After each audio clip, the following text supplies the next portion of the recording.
Let's see. That's John Batiste. Got him signed to Uncle David from John. Harry Page from Fish. Some other great people, maybe Jamal, my son. Eric Paulson from Channel 4.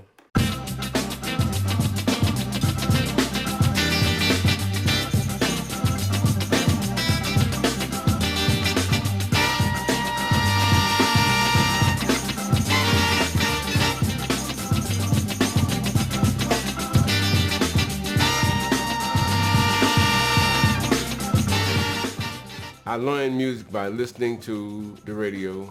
People like Jerry Lee Lewis, Little Richard, watching my mother tinker with the piano a little bit, and my father's brother, he would come in and he would play something. Had been sneaking down to the corner watching the guys at the Silver Dollar Bar play at Kurt's play. Couldn't go in, we were too young. We used to have something we called a shortcut. And so this gentleman was passing by going through the shortcut and happened to hear me boom, pounding away on these drums that my father had bought. So he came in, boom, tap, boom, tap, boom, boom, tap. And I got on the piano. I learned how to play a song, a 12-bar song. And George made it sound so good because he could play the drums, man. I mean, he could push it. Another guy passed through. His name was Dap. And Dap played the guitar. And they hear me playing the piano and George is playing the drums. And he'd come in and would play and he would sing for us. All of this, the band was forming without me knowing the band was being formed.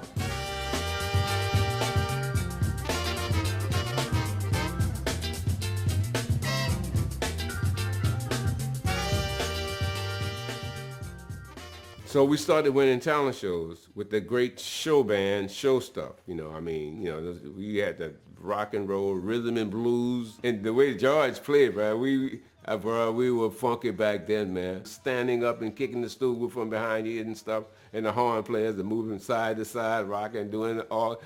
Coordinated the show. In 1965, after David Batiste and the Gladiators had won numerous talent shows throughout the region, his father decided to take the band on the road to the best show in the country, the Apollo Theater in Harlem, New York. David was 17.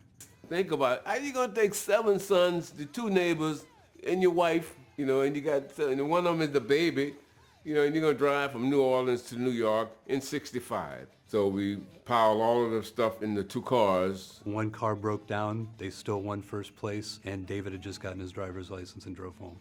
My brothers gradually had came into the band as the other people would go out. All those guys at the same time would be coming to the house, and my brothers would be watching them. And these guys would be glad to teach them to play the instrument. By 1970, David Batiste and the Gladiators went into the studio, Matassa's on Camp Street, to record what had been one of their live hits. It was renamed as Funky Soul Parts 1 and 2.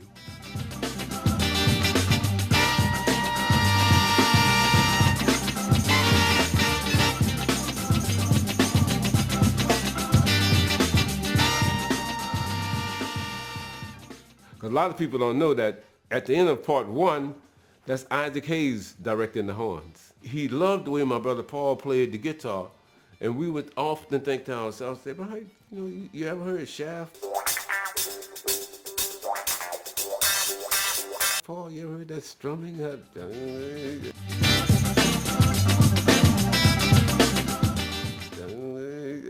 You wonder. If you look at David Batiste and you classify everything and you look at the sound of what he was able to do with funky soul, you don't hear songs like that at all. There were other people in the city that were really smart that caught on to what he was doing, and they did it themselves. Man, I mean, we had the clubs like the Nightcap, the Devil's Den, the 77, Club 77, and I happened to be out. I ran into Leo and Zig. They would be at the Ivanhoe, one of those clubs. We'd be at the Devil's Den, and we're sitting with each other. I love the way Art played. In 1977, David Batiste was asked to join the Meters. I loved them just as much as everybody. So, okay, I'm just sitting in and playing for him for a few sets. And from that point, I stayed with him for 3 years. And it's one of the best moves in my life, And now, ladies and gentlemen, the Meters.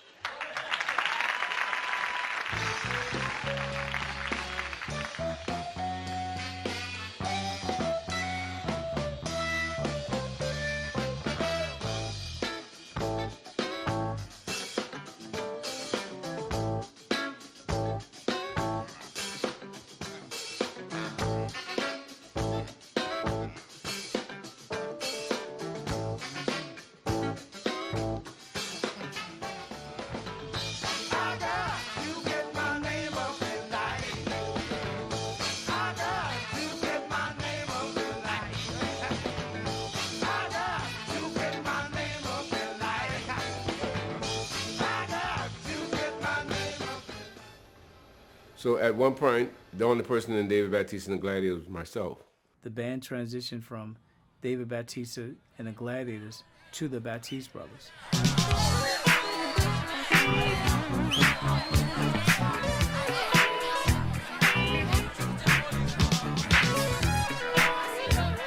Then you bring out Russ and Damon. you got a 5-year-old and a 7-year-old playing like they're 25 or 30-year-old. The people went crazy. We didn't go to Juilliard. We didn't go to NOCA. We had him, That was our music school. This will cool the sad. You my princess, it's for you. This is all you got to do. Got to hold that.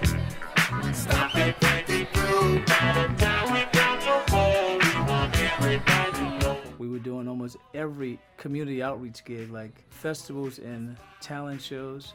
We were doing all the community gigs, and we were probably the best band to get for the least budget. The Batiste Brothers were known for their electric live performances and also an incredible record called Freeze.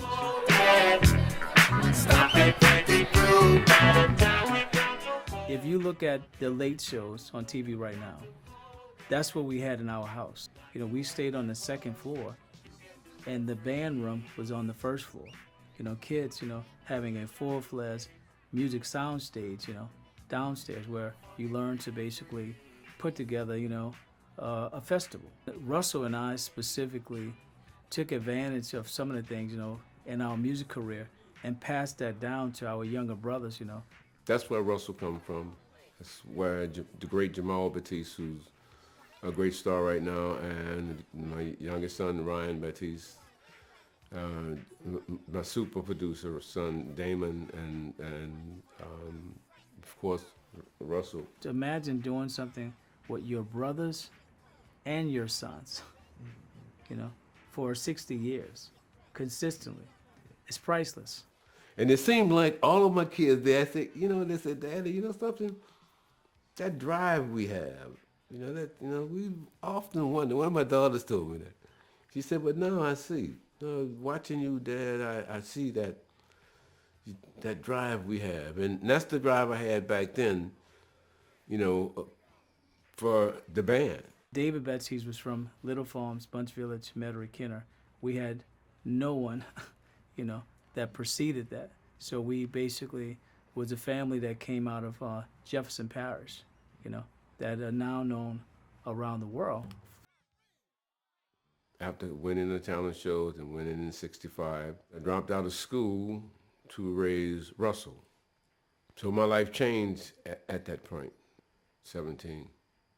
I've never stopped dedicating my life to my children. What's this? 1, 2,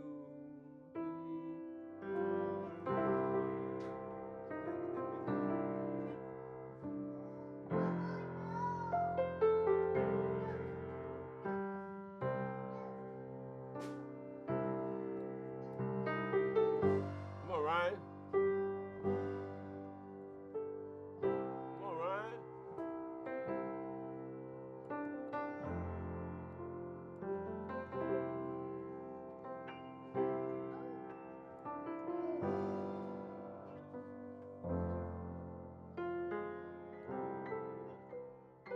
I still have to be strong for those kids. And I know Russell would always tell me to keep going. He would always say that.